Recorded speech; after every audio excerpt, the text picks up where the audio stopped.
For billions of years, an invisible shield has wrapped around our planet, turning away solar radiation that would otherwise strip the air from the sky.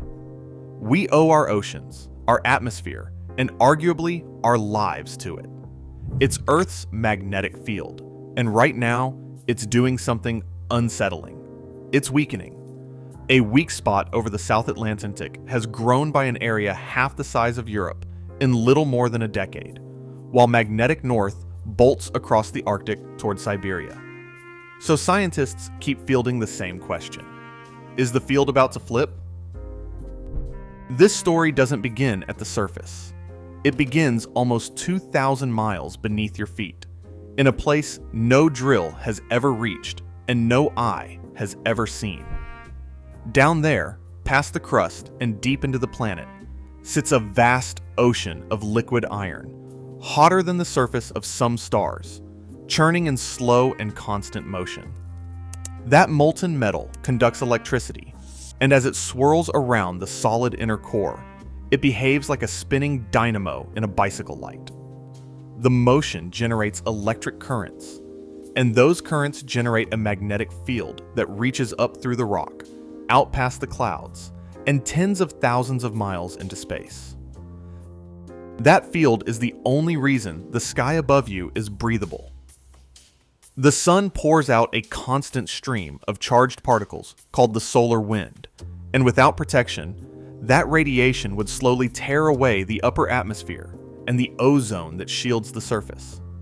The magnetic field catches most of those particles and steers them around the planet, which is why life here was able to take hold and stay.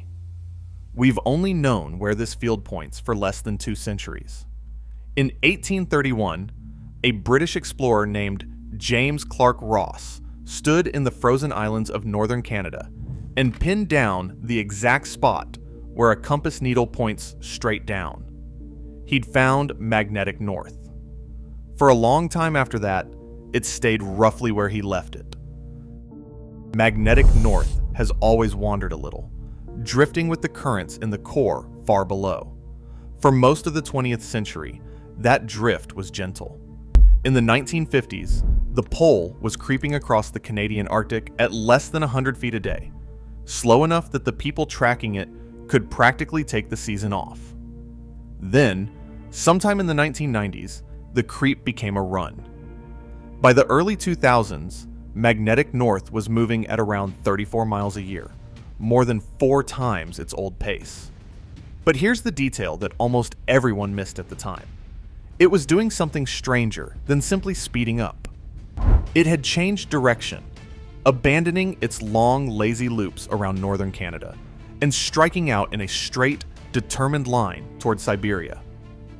In 2019, it passed near the geographic pole and crossed from the Western Hemisphere into the Eastern Hemisphere, something never recorded before.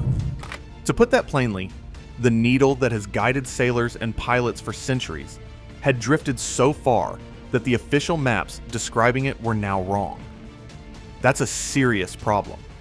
Every smartphone that shows you which way you're facing, every cargo ship crossing an ocean, every commercial aircraft lining up with a runway, all of it leans on a single mathematical map called the World Magnetic Model. That model gets updated on a tidy 5-year schedule.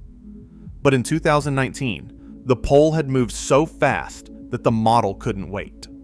Scientists at American and British agencies issued an emergency update out of cycle to keep the world's compasses honest.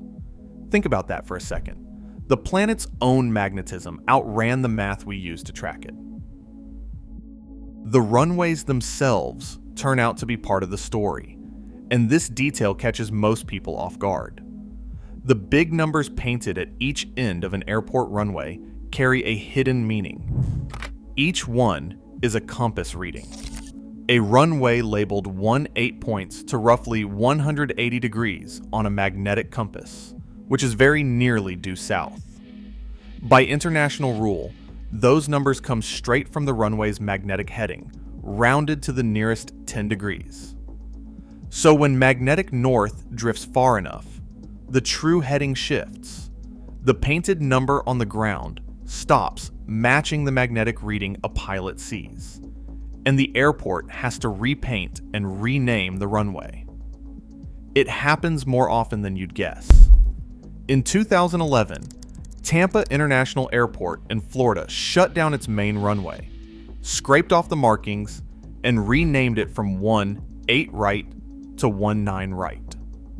More than 140 signs and panels had to change, along with the giant numerals on the pavement. Fairbanks International in Alaska renamed a pair of runways in 2009, and because it sits so far north, where the drift bites hardest, it's already expected to do it again around 2033. Manchester Airport in England made the same kind of change that same year. When Geneva overhauled its runway markings, crews went through more than 300 pounds of paint. The rule behind all of this is strict. If the magnetic heading at an airport shifts by more than a few degrees, the runway has to be renumbered because a pilot lining up at the wrong angle is a risk nobody wants to take. Airports closer to the poles feel the drift fastest, which is why the far northern fields update on the shortest cycles. A wandering pole, it turns out, reaches all the way down to the white paint beneath a landing aircraft. So what's driving the sprint? Researchers studying the core believe the answer is a hidden jet of liquid iron, a fast-moving current deep in the outer core that's tugging on the magnetic patches that define the pole's position. As that jet shifts, the balance between competing magnetic blobs under Canada and under Siberia tips, and the pole lurches toward the stronger one. The Canadian blob has been losing the tug of war. But this stopped being a story about one wandering point on a map. The same restless core that's dragging the pole toward Siberia is reshaping the entire field, and in one corner of the world, it's leaving a hole. Over the past 2 centuries, Earth's magnetic field has lost close to 10% of its overall strength, and it's still fading. Most of that weakening is slow and spread out. But over the South Atlantic, between South America and Southern Africa, the field has thinned into a genuine soft spot. Scientists call it the South Atlantic Anomaly, and it's the place where Earth's protective shield is at its weakest. In that region, a belt of trapped radiation that normally floats safely overhead dips down to within about 200 kilometers of the surface. That's low enough to reach the altitude where many satellites fly. When the anomaly was first noticed, it looked like a minor quirk in the field. It wasn't. Recent measurements have made that clear. The European Space Agency flies a trio of satellites called SWARM that have mapped the field continuously for over a decade, and their data show the anomaly is growing. Since 2014, it has expanded by an area nearly half the size of continental Europe. Since 2020, a patch of it southwest of Africa has been weakening even faster, and the whole anomaly appears to be splitting into 2 separate lobes. The cause traces back down to the boundary where the molten core meets the rocky mantle. In most places, magnetic field lines flow outward from the core, but beneath the South Atlantic, scientists have found strange patches where the field bends backward and dives back into the core instead. In simple terms, the field there is running in reverse, and those reverse patches are eating away at the shield from below. Meanwhile, the rest of the planet is changing in step. The strong magnetic region over Canada has shrunk by an area close to the size of India, while a strong region over Siberia has grown by a volume comparable to Greenland. The whole shield is shifting, weakening in some places, and strengthening in others. If the hidden machinery of the planet is the kind of thing that keeps you watching, subscribe, because this channel goes deep on the mysteries science still cannot fully explain. Now, let's get to the part that affects the technology orbiting over your head right now. By 2025, the anomaly had become one of the most closely watched features on the planet, and not because of anything happening on the ground. you'd expect a weakening shield to make daily headlines. On the surface, almost nothing changes. The real trouble is in orbit. When a satellite passes through the South Atlantic anomaly, it flies into a zone where the magnetic field offers far less protection from the sun's high-energy particles. Those particles, mostly fast-moving protons, can slam into delicate electronics and scramble them. Sometimes the result is a harmless glitch. Sometimes it's a corrupted memory bank or a damaged component. Operators have learned to treat the region like a hazard zone, and many of them power down sensitive systems before their spacecraft fly through it. The danger is not theoretical. Back in 2007, the anomaly was blamed for a string of failures across a network of communication satellites. Years later, it played a role in the loss of one of Japan's most powerful space telescopes, after a radiation hit helped send the spacecraft tumbling out of control until it broke apart. The everyday effects are just as well documented. The Hubble Space Telescope stops collecting data with its most sensitive instruments while it crosses the anomaly. The International Space Station carries extra shielding to protect its crew. What comes next is the part that still surprises people. Astronauts passing through the zone have reported seeing brief flashes of light behind their closed eyes, phantom streaks caused by radiation passing straight through their eyeballs. The astronauts who fly through the anomaly also absorb higher doses of radiation, which over a lifetime raises their chances of cell damage. As the weak spot grows wider, spacecraft cross more of it, more often, and the agencies that build them are now hardening their electronics specifically to survive the trip. The same weakening that troubles satellite engineers is also what fuels the biggest question of all. If the field is fading and the pole is running, some people wonder whether the planet is heading toward the rarest event in its magnetic history, a complete flip of the poles. A geomagnetic reversal is exactly what it sounds like. The north and south magnetic poles trade places, so that a compass needle pointing north today would, after the reversal, point south. Reversals are not science fiction. They've happened hundreds of times across the planet's history, recorded in ancient rock like grooves on a record. You can read that history most clearly along the mid-ocean ridges, where the seafloor splits and fresh rock locks in the field's direction as it cools, leaving alternating magnetic stripes that stretch back millions of years. This is where the story takes a turn most people don't expect. The last full reversal happened about 780,000 years ago, long before any human civilization existed. Around 41,000 years ago, the field made a brief, dramatic attempt at flipping, an event called the Lachamp excursion, when the field collapsed to a fraction of its strength before recovering. During that window, auroras that normally hug the poles would have shimmered far closer to the equator, and the planet's radiation exposure climbed.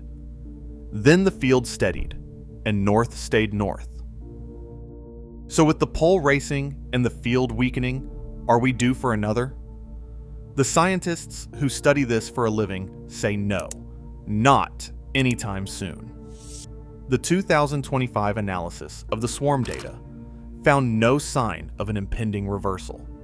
The researcher leading that work, Chris Finley, points out that Earth's field has weakened many times before, growing weak spots, just like the South Atlantic anomaly, without ever flipping. What we're watching is far more likely a fluctuation that plays out over decades or centuries. There's no schedule for these events either. The popular idea that we're somehow overdue doesn't hold up, because reversals don't run on a clock. They happen at wildly irregular intervals, sometimes hundreds of thousands of years apart, sometimes millions. Even if one did begin, the geological record shows the process unfolds over thousands of years. There would be no single day when north suddenly becomes south. It's worth saying clearly, because the topic attracts a lot of fear. There's no known way for the magnetic field to change the weather or the climate at the surface, and our distant ancestors lived through past reversals without the natural world collapsing. The real consequences of a weakening field fall on the satellites and navigation systems we've built, not on life itself. What's left is a genuine mystery, and a humbling one. Scientists can now track magnetic north to the day and watch the South Atlantic anomaly spread in near real time. Where they struggle is in explaining the why. The engine driving all of this sits almost 2,000 miles down, in a churning core no instrument will ever visit directly, and it's proving far less predictable than anyone assumed a generation ago. The needle on your compass is tied to a machine we still barely understand. For now, the pole keeps drifting towards Siberia, a little farther every year, while 3 satellites trace the slow spread of a weak spot over the South Atlantic to see, and the molten core turns silently beneath us. Somewhere out over the ocean, a spacecraft powers down its instruments and waits to clear the anomaly. And far below, in the dark, the iron keeps moving, writing the next chapter of a story that began long before us and will outlast everything we build. Thank you for watching. If you enjoyed this video, please feel free to like and subscribe. And if you'd like to continue watching more of my videos on science mysteries, you can click the video on the screen now.